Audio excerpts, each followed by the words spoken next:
everybody and welcome back. My name is Curseof and welcome back to another video. Today I'm here to bring you guys the basics on Dragon Color format, also known as January 2019 Speed Duel format. Or some of you might know it as Duelists of Tomorrow format. It's had a lot of names. I'm trying to dub it Dragon Color format myself, so this is my name for it, and hopefully you guys want to stick to this name. The purpose of this video is to give you guys the basics on how to get into and start playing Dragon Color format. If you guys end up enjoying this video and wanting to try out the format, down in the description there'll be a link to my brand new Discord server called Dragon Color format. Over there you'll find a new to Dragon Color format section, you'll find a tier list section, you'll find a top cut Hall of Victory section, a bunch of things to help you guys get into the game. As well, you'll be able to interact with other people who are looking to duel and looking to try out the format. If you feel confident in your capabilities, or maybe you just want to test it out in a more competitive setting, over at the Yugioh Legacy Discord, next Monday, that being Monday, February 14th, there will be a Dragon Color format tournament being held over there. It is absolutely free entry, and for every 10 participants that sign up, $10 goes towards the pot at a cap of $50. So if that sounds interesting and fun to you guys, I recommend checking that out. Before we get into the actual discussion on the format, I have one little advertisement for you guys to watch. So you're telling me you're looking for a playmat? Do you like the Egyptian god cards? Do you like Perfectly Ultimate Great Moth? Well, do I have the playmat for you?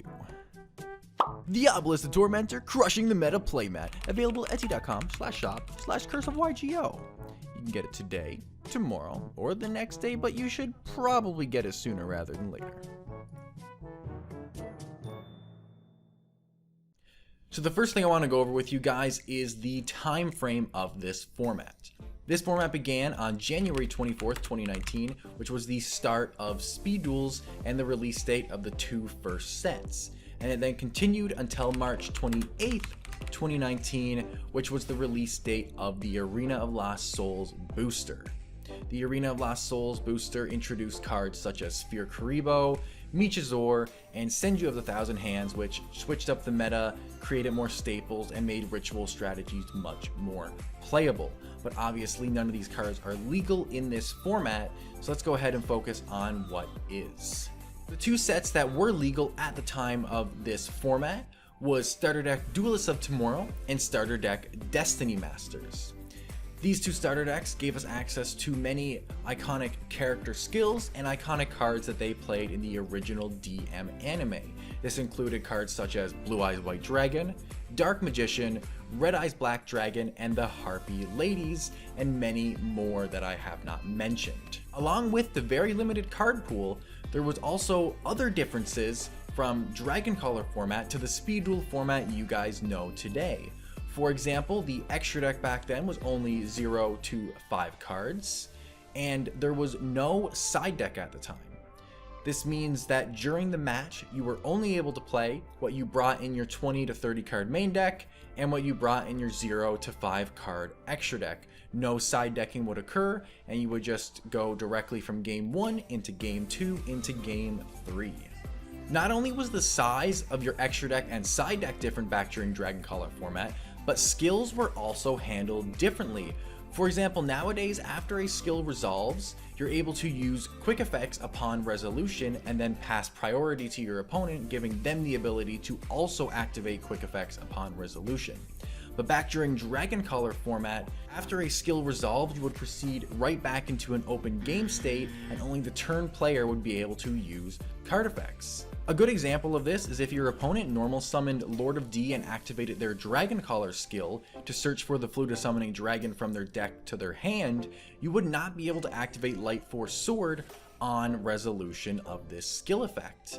This means your opponent's combo could not be interrupted, and there is no way you can stop them from activating the Flute of Summoning Dragon and attempting to summon dragons from their hand. These differences make a card like Light Force Sword much less playable in this format as it otherwise would be if we had the modern day skill rulings. The final piece of housekeeping before we jump into the staple cards and the sample deck lists is the fact that there was no Forbidden and Limited list at the time of Dragon Caller format. This was the very first format to exist in Speed Duels, and between the release of the two first starter decks and Arena of Lost Souls, no Forbidden Limited list was released, and thus all cards can be played at 3. Now without further ado, let's jump into the staples of Dragon Caller format. So in this section, I'm only going to be going over cards that are considered staples of the format, but if you did want to see the entire card pool available at the time, head over to the description, click the Dragon Caller format Discord link. When you get to the Discord, go to the New to D-Caller channel, and there will be a Google Doc link that has every single card available at the time of the format listed, allowing you guys to have the easiest access to build whatever deck you desire when testing out this format. Now, let's talk about the two biggest staples of the format, and really the only true staples of the format, Windstorm of Ataqua and Kunai with Chain. So the reason that I say that Windstorm and Kunai are the only true staples of the format is because these are the only two cards that you would almost always see consistently played amongst every single deck, and if the deck wasn't playing both of these cards, then it had to be playing at least one of them to even be considered as a viable strategy. Windstorm of Ataqua, being the more powerful of the two, allows you to change the battle position of every face-up monster your opponent controls, allowing you to stop your opponent from making big pushes and potentially going for OTKs, which are actually very prevalent during this format. Kunai with Chain is the weaker of the two, but has the upside of giving a 500 attack boost to one of your monsters. Along with that, because of the prevalence of Windstorm of Ataqua, you'll frequently see people play around this card by leaving 1 to 2 of their monsters in defense position while attacking. Kunai with Chain punishes someone playing around Windstorm and basically will spin only that one monster instead of forcing all of your opponent's monsters to change their battle position, which makes these two cards synergize extremely well and creates a big mind game of, do I think your back row is Kunai or do I think it is Windstorm, creating some strategy in this format for sure. The next staples I want to talk to you guys about are the staples skills of the format. These are the 3 skills that you guys are going to see 99% of the time, and chances are if the deck is not playing one of these skills, it's probably not a good deck. Starting off with the namesake of the format, we have the Dragon Caller skill, which allows you to either summon Lord of D and search for Flute, or reveal Flute and search for Lord of D. What this does is make the Dragon combo extremely consistent, actually in most decks bringing it up to a 75% chance to turn 2 drop at least one dragon on the board. 3000 is the cap of this format, with Blue Eyes being the strongest monster, so being able to drop this as easily as you can is phenomenal and very powerful. The next skill card that you'll see very prevalently played is the Tribal Synergy skill. This is the Mai skill that works in conjunction with Amazoness and Harpy Ladies. Basically, you can reveal an Amazoness and a Harpy to draw 1, or if you have an Amazoness and a Harpy both on board at the same time, you can draw 2. Both of these effects are once per duel, and I mean, it makes sense. Going +3 is no joke and is very powerful, so it is not surprising that this skill card was played as much as it was. And the final skill card, which is more generic than the other two, and basically if you weren't playing dragons or tribal Amazoness, you were playing this skill. This is the Pegasus skill Millennium Eye, which lets you look at your opponent's hand at the start of the duel and decide if they keep it or shuffle it back. This is either giving you phenomenal hand knowledge on your opponent, or if you see that their hand is something you just can't deal with, you make them reset it and give them a second chance to brick. And bricking is very big in this format with how prevalent dragons are. Hence the name, Dragon Caller format. So you'll see this skill basically played in every deck that isn't Dragon Caller or Tribal. The rest of these cards that I'm going to go over aren't exactly staples, but did see enough play for me to at least attempt to include them in the staples section, just where it is so small. So the next three cards I want to go over is Dice-Foon, Wild Tornado, and Stamping Destruction. This is basically the only spell and trap removal of this format, which really shows why something like Windstorm and Kunai can be as strong as they really are. Dice-Foon is a luck-based card and is still kind of the best spell and trap removal. Wild Tornado is only good at removing face-up cards specifically in the spell and trap zone, which means it doesn't affect field spells. And Stamping Destruction is only useful for dragons. We had a very limited spell and trap removal pool, and a lot of decks played at least one of these options to try to out some annoying prevalent cards of the format, and I think honestly Dice-Foon was the one that was the most used, just for the sole fact of its versatility. The next card I want to mention to you guys is Time Wizard. Why Time Wizard was played, you may ask? Well, with dragons being as prevalent as they were, and with Blue Eyes being the attack point cap, and no other deck, barring a mirror match amongst dragons, being able to get over the 2500 defense of Blue Eyes, Time Wizard was honestly the easiest out and answer to the Dragon Caller deck, having the 50% chance to board wipe your opponent.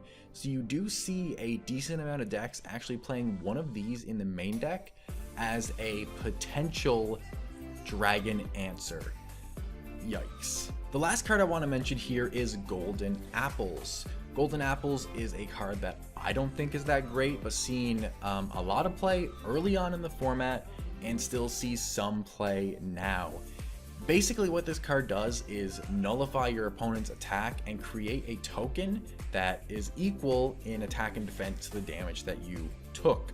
Why this has any relevance is because if you can make a token with 3000 attack and 3000 defense after a direct attack from a Blue Eyes, you can actually match your opponent's Blue Eyes and be able to just stall on that 3000 defense booty.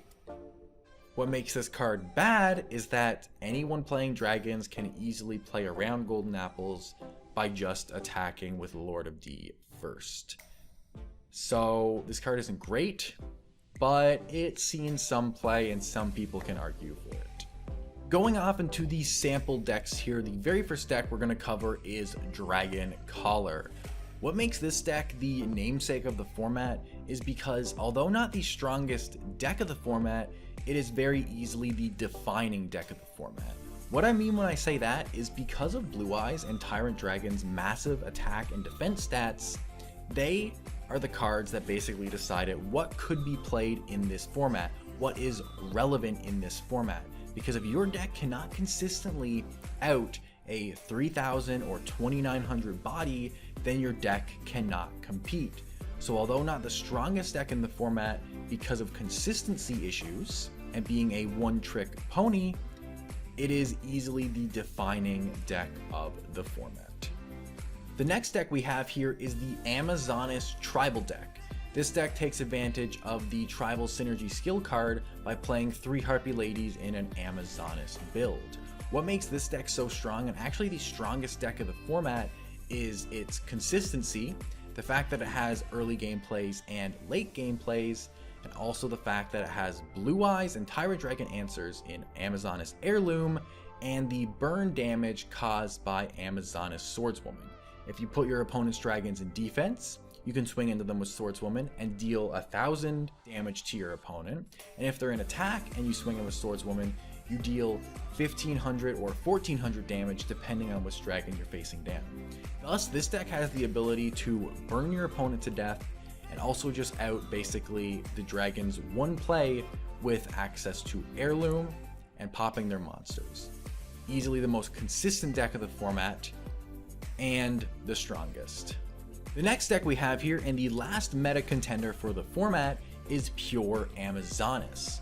What this deck does is drop the Harpy Ladies and drops Tribal Synergy for Millennium Eye and room for more staple cards. What this does is gives the deck a edge against Dragon Caller, but actually lowers its odds of beating the tribal variant. With access to more staples and the loss of the Harpy Ladies that do virtually nothing versus dragons, the deck beats dragons more consistently, but loses versus tribal because the Harpy Ladies actually can get over opposing swordswomen and sages if they don't have village set up.